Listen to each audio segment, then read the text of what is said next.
My name is Benjamin Von Wong. I'm an artist and activist and excited to be here with you guys today. Um, for those of you who don't know me, this is the kind of work that I do.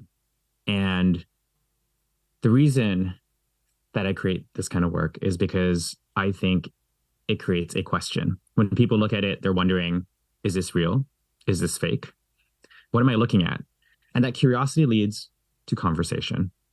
So I get to tell people that, no, this is not Photoshopped. This is not CGI. This is actually an art installation, a photograph of an art installation that I built. The reason why it's glowing is because we put LED lights behind the structure. And this whole thing was actually built with the help of dozens of volunteers over the course of a couple weeks inside of a giant mall. And those little lines that you see, well, those are single-use plastic straws, 168,000 of them, in fact, to show how small little decisions add up that we collected, cleaned, and organized, put together to make a Guinness World Record installation. In case you haven't noticed, I am an artist. and and the reason why I do what I do is because I think that so often when we collect information like this, highlights of different factoids and information on the internet that will tell us different facts that we don't really know what to do with. So, for example, the clothing that we wear, that's polyester, nylon, spandex. These are all made of plastic fibers. When we throw it into the laundry machine, it releases thousands and tens of thousands, quadrillions of microfibers that enter our bodies and our water stream. But once this science comes out, there's no way to really engage with it. And I feel that art is one of those really interesting ways that you can take something that's very abstract and make it actually literal. With the help of volunteers and some students in Georgetown University, I created a monster crawling out of a washing machine because it was the most literal explanation of what is happening in real life. We put clothing inside of the wash and it comes back to haunt us.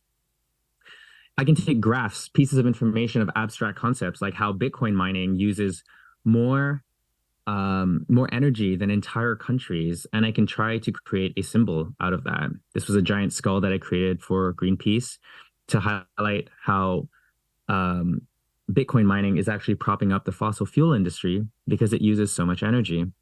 And this was a symbol where we took the laser eyes of Bitcoin, combined it with all the waste that it might produce, which is how we built the skull, and the iconic coal smokestacks, which are coming out of its head.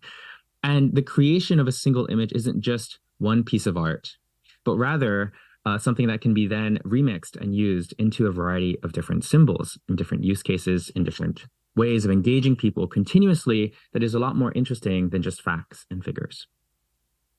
You guys might have heard of Simon Sinek's Start With Why, and the whole premise around that is that, you know, before talking about big brands in the world don't talk about what they do, how they do it, but rather they talk about why. When you buy an Apple computer, it's a piece of your identity, maybe to think differently. When you buy a piece of Nike clothing, it's because you believe in the indomitable power of the human spirit to just figure things out, to just do it. And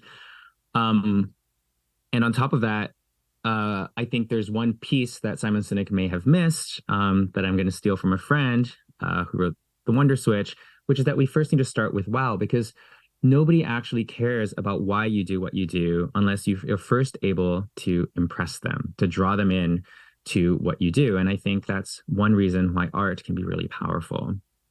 Before being an environmentalist, I was focused on creating cool photography and art and stunts that would draw people into my world.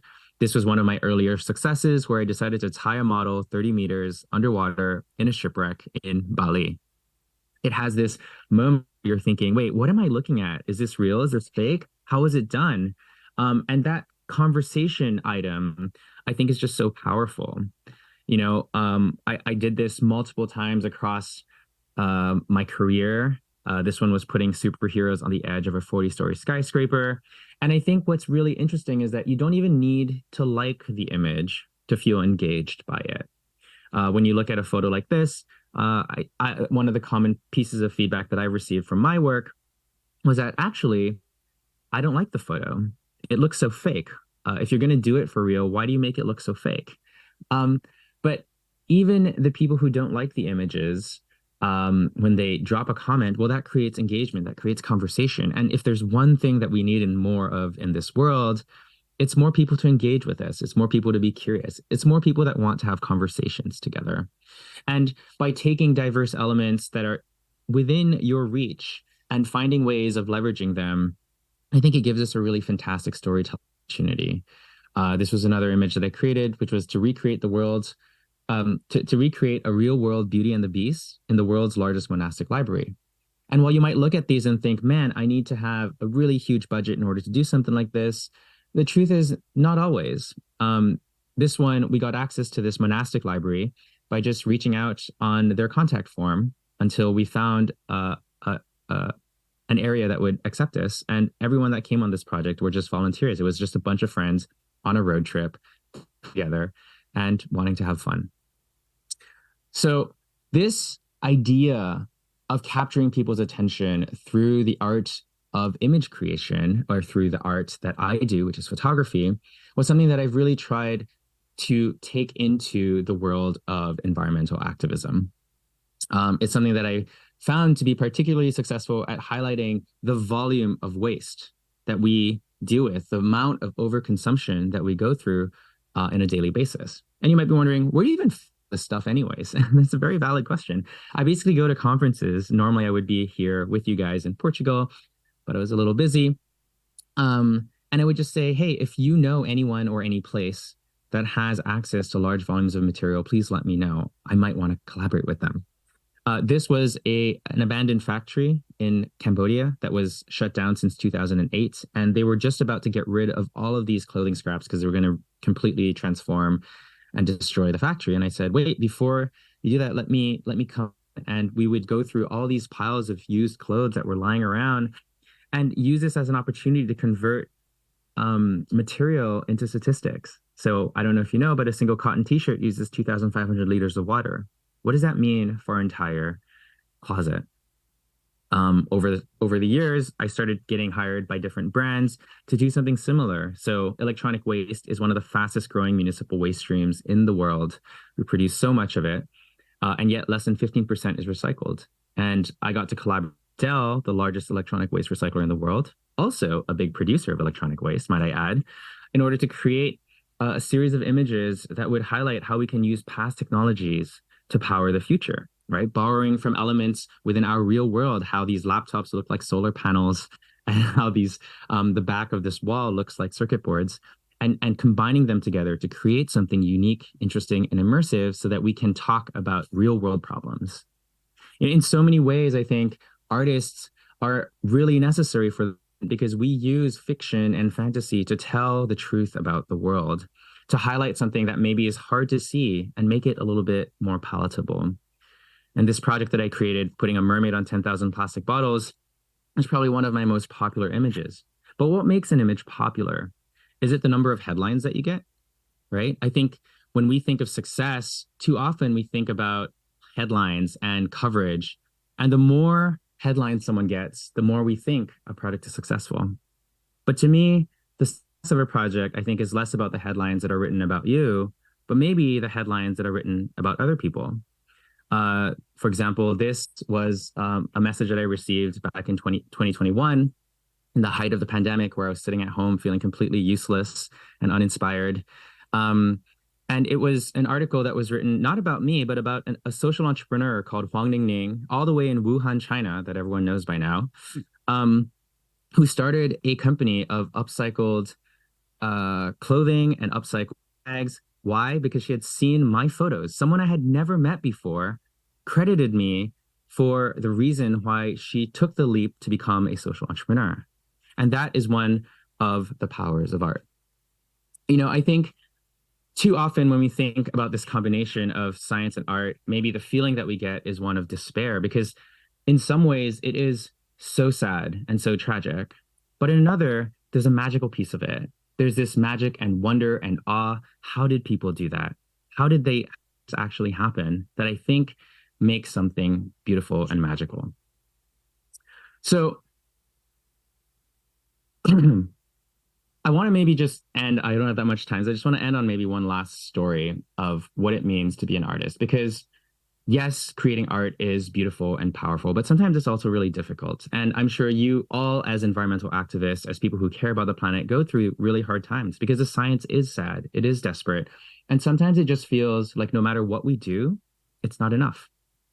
Um, this was a project that I created during the pandemic. I was trapped in Canada. Canada had a bunch of curfews. And so I got the help of my family to build this project and bring it to life. On the right side over here in the corner, you can see my mom.